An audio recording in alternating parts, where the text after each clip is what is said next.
Welcome back. Hi, I'm a dinosaur, and we got dinosaur videos coming to you. Wait, what's that in the sky? It sure burns so bright.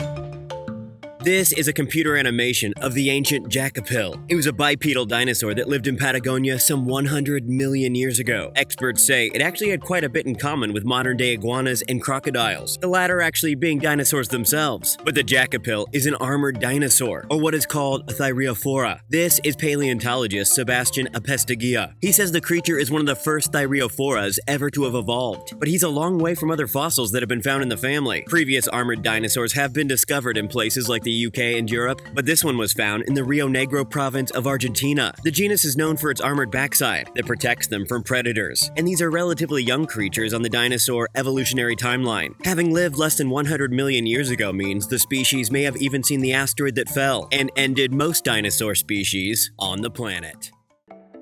This is the fossilized skull of the prehistoric Carcharodontosaur. Experts say it was a massive 36 to 39 feet long nose to tail, meaning it was as big or even bigger than the T-Rex. And for the first time, they have finally found a near-complete skeleton of this ancient Cretaceous period predator. The fossils were discovered in Argentina's Patagonia region, in the northern Badlands. Its skull measures more than 4 feet long, and they are now only missing its jaw. But even though it was the length of a city bus, its arms were less ferocious. Carcharodontosaur's upper appendages were only 2 feet long, again much like the Tyrannosaurus. But the paleontologists say based on previous evidence, the arms were likely quite muscular and wide. This particular specimen was apparently crushed at some point, meaning several parts aren't quite where they should be. Experts say the Carcharodontosaur lived some 90 million years ago before suddenly disappearing.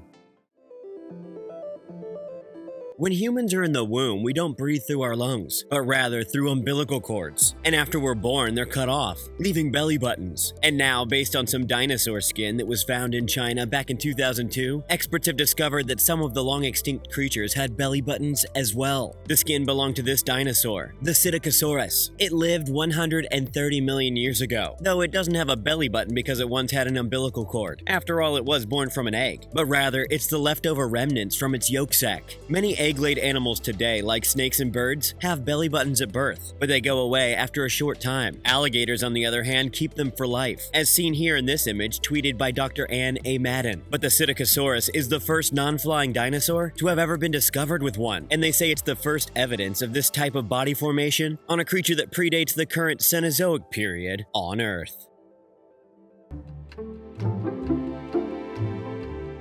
Scientists have found evidence of what may be the oldest multicellular animal on record and think it could be a missing link in the evolution of life on Earth.